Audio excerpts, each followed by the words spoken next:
you I am triggered by my incompetence. If it wasn't ASMR, I would be screaming right now. Or I would be adding, if this could have a higher level editing, I would be adding cuts of me screaming and clapping my hands really loud. I have spent the last 2 hours recording what I believed were the new chapters that I needed to read, only to realize halfway through a very long reading that maybe that wasn't the chapter I was supposed to read. When I tell you life is a joke, it is seriously one. So, I mean, I'm getting at least one chapter out a week. This is my mission, to spread the left theory ASMR to all of you, to do it together. So I am re-recording the right chapter today. Again. And I was recording chapter 6 and 7. And at the end of chapter 6 I realized that was already super long. That was already 40 minutes of recording. And then I apologized and I said, well, this is already 40 minutes of recording, so let's just read chapter 7 next time instead, because I thought I was gonna do both at the same time. So this evening is just catastrophic. It's just nothing's working to plan. But we are staying on track. We believe, and that's the most important thing. My light at the back turned off because it's been on for the last 2 hours, and I probably needed to charge it again. It doesn't matter. It doesn't matter. We're here. We are reading chapter 5 of Capitalist Realism by Mark Fisher. In the next video, you are gonna have the introduction that you were supposed to have to this one, because I didn't put the other video. But there are new plans coming in, and I'm not gonna repeat it because you can just hear it on the next video. This chapter 5, is actually only a few pages long, so today's reading should be pretty straightforward. If you want more longer length format videos, just let me know. A big thank you to everyone who's been subscribing and following us in this adventure. It is much appreciado. And you can just see I'm losing track of reality. I've been doing this for too long tonight. But I'm just checking my vocal recording, making sure I don't know. It's just, let's get started with chapter 5 of the Capitalist Realism, which has always been the right chapter I should have read tonight, which is way shorter than the other chapter I read instead. But we like to complicate our lives sometimes. Chapter 5, October 6, 1979. Don't let yourself get attached to anything. A guy told me one time, says organized crime boss Nell McCauley in Michael Mann's 1995 film Heat. Don't walk out in 30 seconds flat if you feel the heat around the corner. One of the easiest ways to grasp the difference between Fordism and post-Fordism is to compare Mann's film with the gangster movies made by Francis Ford Coppola and Martin Scorsese between 1971 and 1990. In Heat, the scores are undertaken not by families with the links to the old country, but by ruthless crews in an LA of polished chrome and interchangeable designer kitchens, of featureless freeways and late-night diners. All the local color, the cuisine aromas, the cultural idealects, which the likes of The Godfather and Goodfella depended upon, have been painted over and refitted. Heat's Los Angeles is a world without landmarks, a branded sprawl where remarkable territory has been replaced by endlessly repeating vistas of replicating franchises. The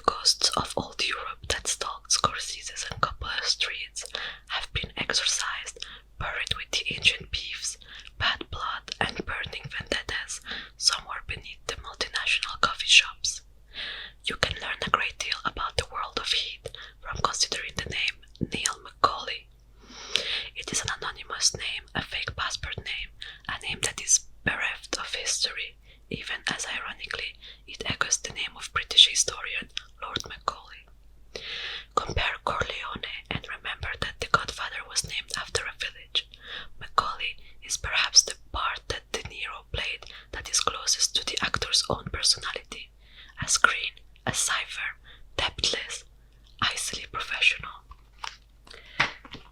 Stripped down to pure preparation, research, method, I do what I do best. It's a bit harsh. Macaulay is no mafia boss, no puffed-up cheap perched atop a baroque hierarchy governed by codes as solemn and mysterious as those of the Catholic Church and written in the blood of 1,000 feuds. His crew, her professional, hands-on entrepreneur speculators, crime technicians, whose credo is the exact opposite of Cosa Nostra family loyalty. Family ties are unsustainable in this condition, as Macaulay tells the Pacino character, the driven detective Vincent Hanna. Now, if you're on me and you gotta move when I move, how do you expect to keep a marriage? Hanna is Macaulay's shadow, forced to assume his unsubstantiality, his perpetual mobility.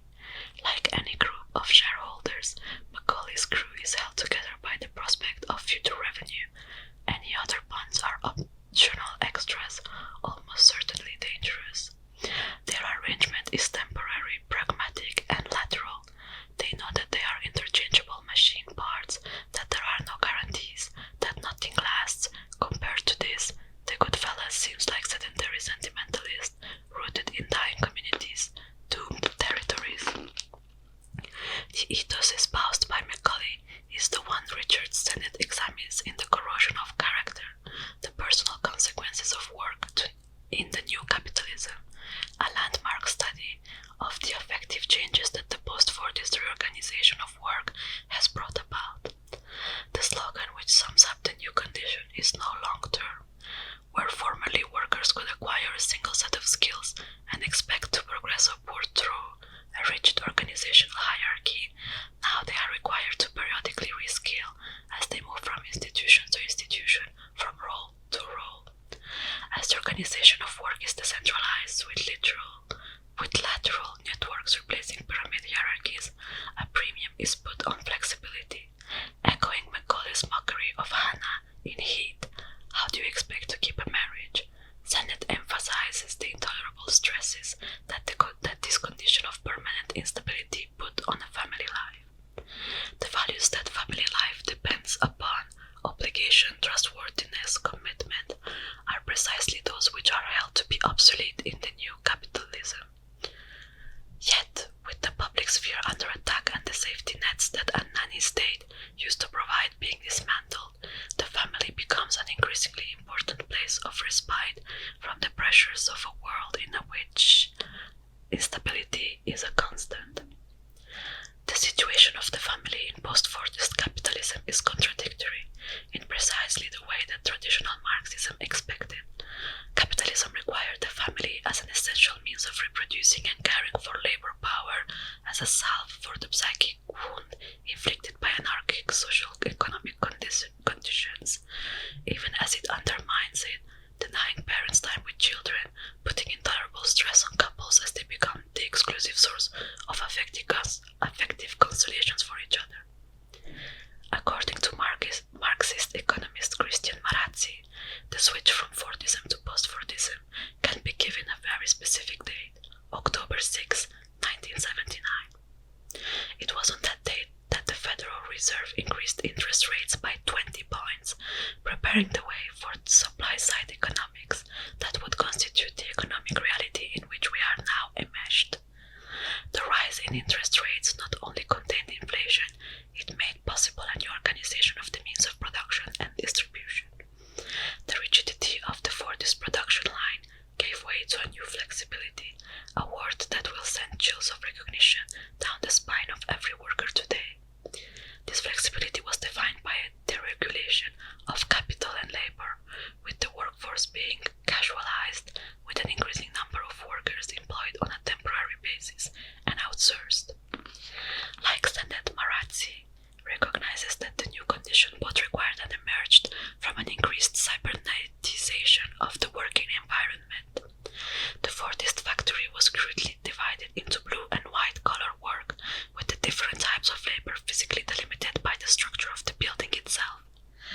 laboring in noisy environments watched over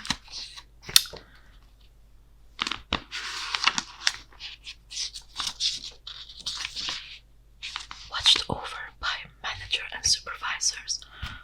Workers had access to language only in their breaks in the toilet at the end of the working day, or when they were engaged in sabotage because the communication interrupted production. But in post-Fordism, when the assembly line becomes a flux of information, people work by communicating. As Norbert Wiener taught, communication and control entail one another. Work and life become inseparable. Capital follows you when you dream. Time ceases to be linear, becomes chaotic, broken down into punctiform division. As production and distribution are restructured, so are nervous systems. To function effectively as a component of just-in-time production, you must develop a capacity to respond to unforeseen events. You must learn to live in conditions of total instability or precarity, as the ugly neologism has it. Periods of work alternate with periods of unemployment. Typically, you find yourself employed in a series of short-term jobs, unable to plan for the future. Both Marazzi and Sennett point out that this disintegration of stable working patterns was in part driven by the desire of workers. It was they who, quite rightly, did not wish to work in the same factory for 40 years. In many ways, the left has never recovered from being wrong-footed by capital's mobilization and metabolization of the desire for emancipation from Fordist routine. Especially in the UK, the traditional representatives of the working class, union and labour leaders, found Fordism rather too congenial.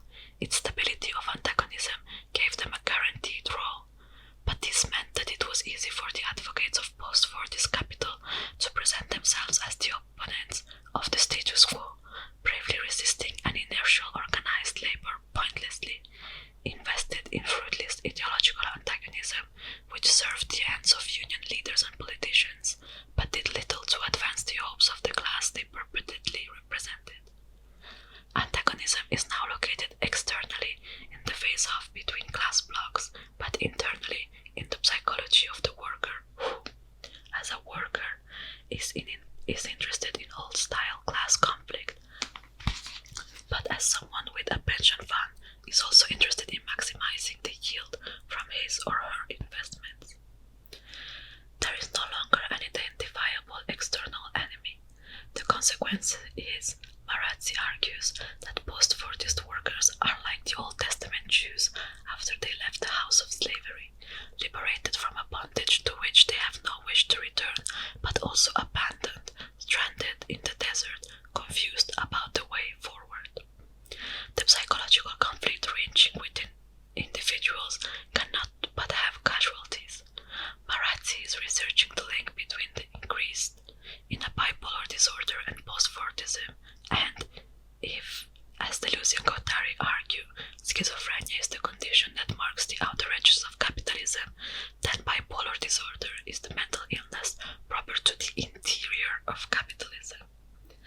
With its ceaseless boom and bust cycle, capitalism is itself fundamentally and irreducibly bipolar, periodically lurching between hyped-up mania, the irrational exuberance of bubble thinking, and depressive calm-down. The term economic depression is no accident, of course. To a degree unprecedented in any other social system, capitalism both feeds on and reproduces the moods of populations. Without delirium and confidence, capital could not function. It seems that with post-Fordism, the invisible plague of psychiatric and affective disorder that has spread silently and stealthily since around 1750, the very onset of industrial capitalism, has reached a new level of acuteness. Here, Oliver James' work is important. In The Selfish Capitalist, James points to significant rises in the rates of mental distress over the last 25 years.